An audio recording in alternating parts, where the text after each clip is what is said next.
BeTheTalk, episode 223, featuring Catriona HERE.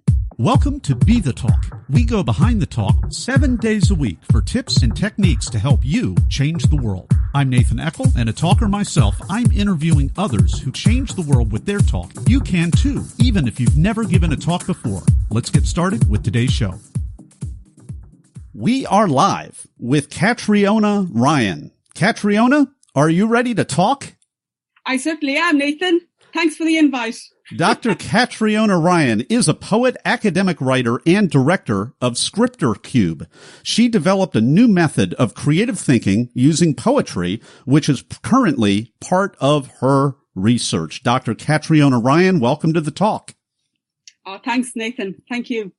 Your TEDx Swansea talk is called Unlocking Creative Thinking, and you begin your talk basically with a statement that says there's a poet in everyone, and it's all about our self-belief. So please take a couple of minutes and take us behind the talk, Catriona.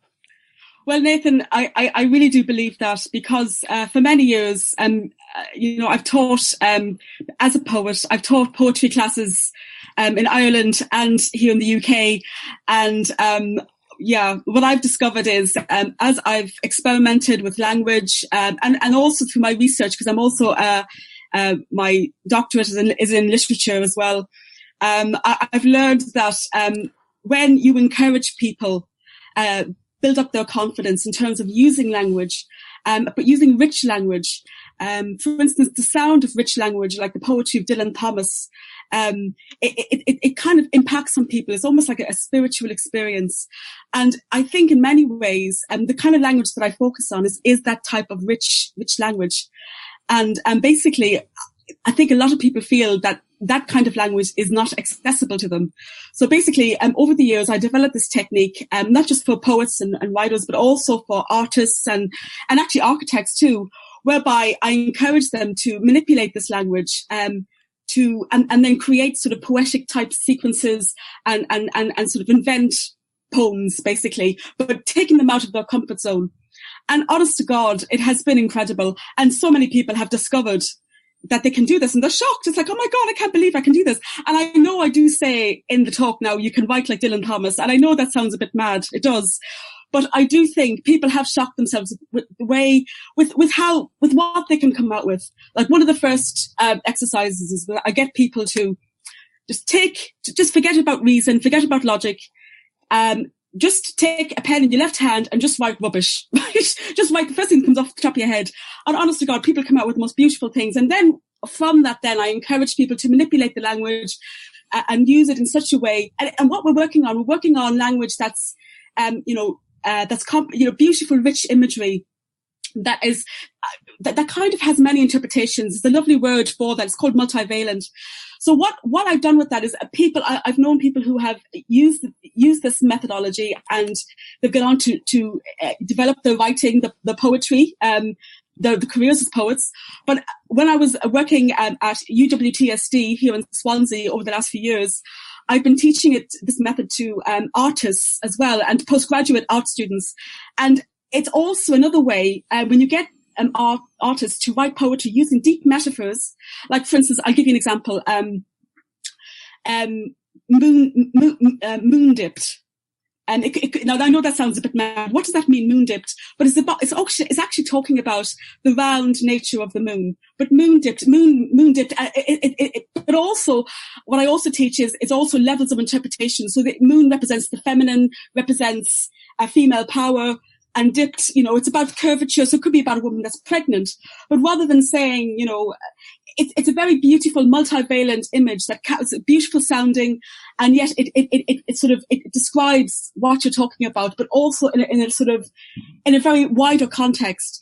And that wider context of multivalency has great potential for creative possibilities, not only for writers, but for artists in terms of visual context. And so what I did was I encouraged students to create these rich poetic sequences, and then to visualize interpretations from those rich sequences. And they've come up with incredible stuff. And a lot of them have said it has transformed the way that they creatively visualize their work. I have also, in 2014, I was nominated for the TEDx Poetry Award for this methodology, because what I did was I set up an art exhibition with artists. They had to use my technique and then do a visual interpretation. And because of that, I was nominated for that. It's also become part of my own research as well. Eventually, I ended up in strange situations. I actually ended up in Dylan Thomas's house, actually here in Swansea, giving a poetry workshop to architects. And some of them believe that it could actually impact on how they design as well. So some of them were quite shocked. And you're talking about architects who in the 60s, who've been doing it for 20, 30 years. But I also, most recently, I started this new company, Scriptocube, here in January of this year. And basically, I'm very much into well-being as well, for students and for undergraduates and postgraduates. And I offer different courses that have well-being methodologies embedded into the teaching methods for academic writing, for networking, but also for creative thinking and research. So with my company, we ran a 2-day summer school at the Doctoral Academy in Cardiff University recently. And we ended up with doing this a 3-hour writing workshop based on this methodology. And I had doctoral students from all subject areas.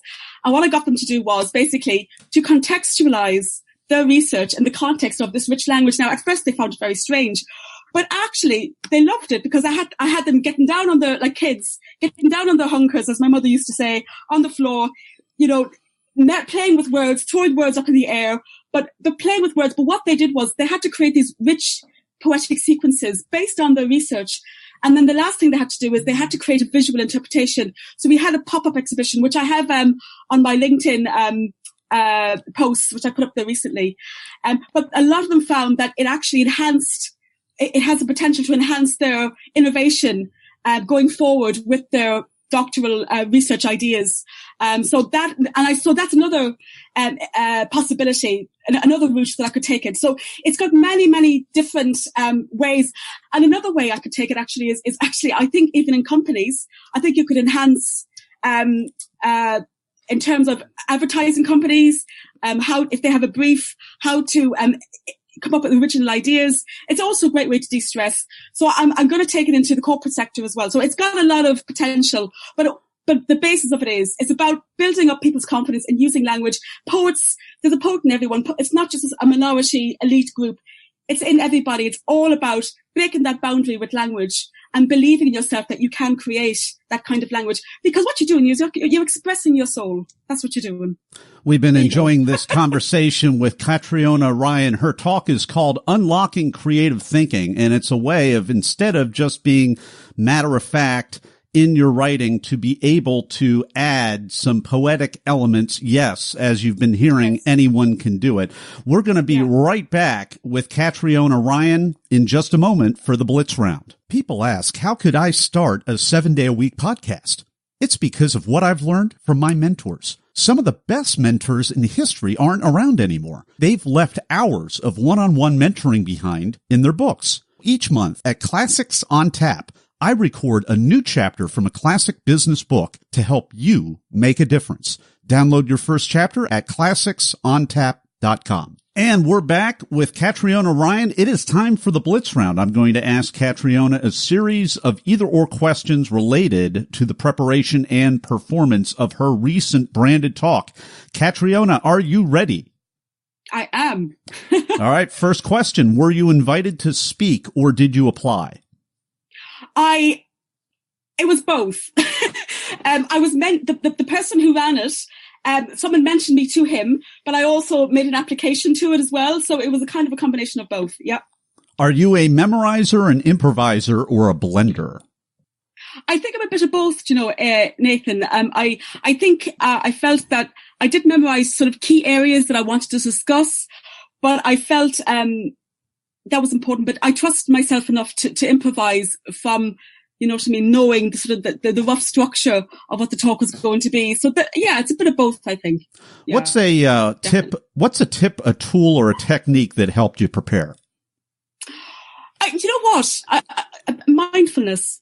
Do you know, honestly, that's what it is. It's about, because I know I have the knowledge and all I need is to be calm, be present, and to believe in myself. And I think I practiced a lot of mindfulness, actually, a bit of meditation, that kind of thing. And I think that's what helped me. And a little bit of structuring, because I know exactly what I was going to talk about, but a bit of structuring as well, it did help. But definitely, it was more about, working on trusting myself to deliver what I needed to deliver.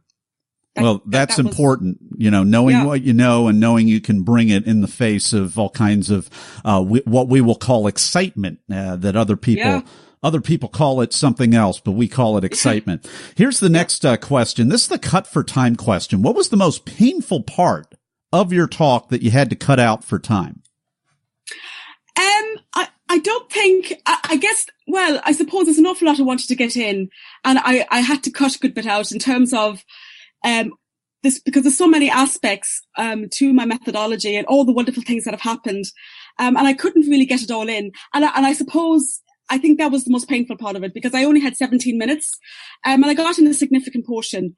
But I think that, that was a bit frustrating. There were a lot of things that I felt that were relevant. If I was able to give a sort of a keynote paper for an hour, I think I could have got a lot more in. But I guess with the time limit, I think that was a bit frustrating. But I was happy with what I delivered.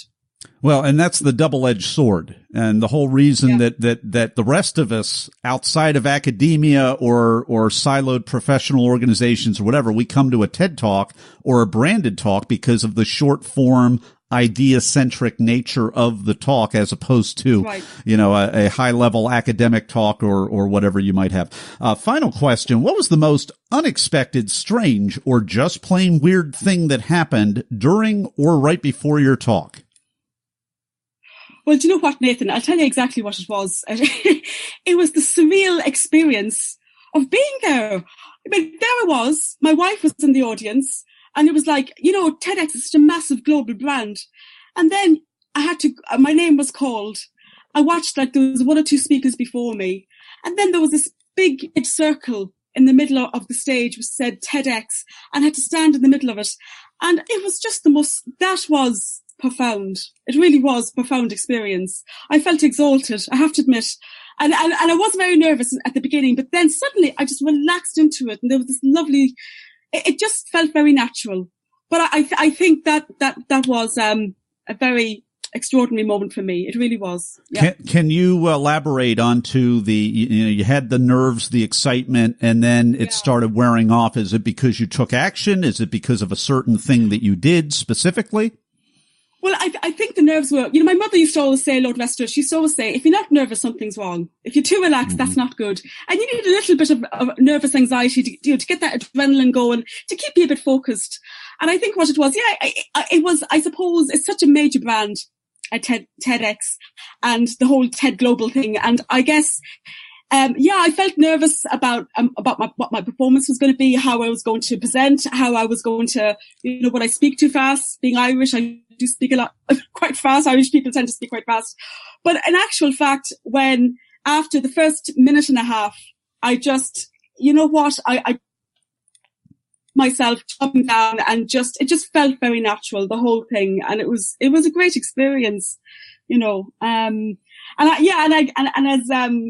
somebody else said there earlier, you're seeing reaction of people in the audience. It was really good. And that was people smiling at you and giving you kind of, encouraging smiles and thumbs up and all that kind of thing. That was good too. You know what I mean? So, and I got a few laughs in as well. I'm not a very good comedian, but I got a few laughs out of the audience, which is good.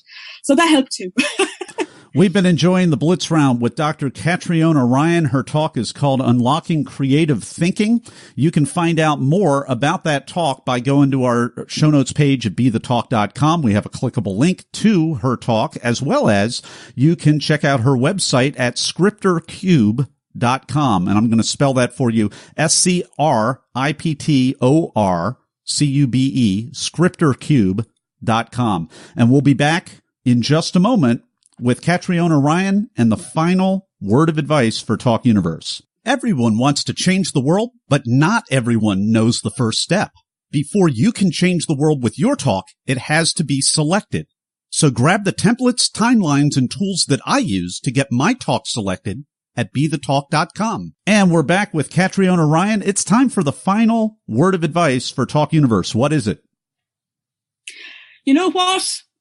Believe in yourself. Because if you believe in yourself, you can do anything. I mean, I honestly believe that. And you know what? Not only can you give a TEDx talk, you can organize one. And I believe it's about... So yeah, I think it's about, and the core of it all is self-belief. If you believe in yourself, you can move mountains. Catriona Ryan, thank you so much for coming on the talk today and sharing your wisdom with Talk Universe. Thanks for listening to Be the Talk. For tips and resources to help you change the world, go to BeTheTalk.com. See you tomorrow.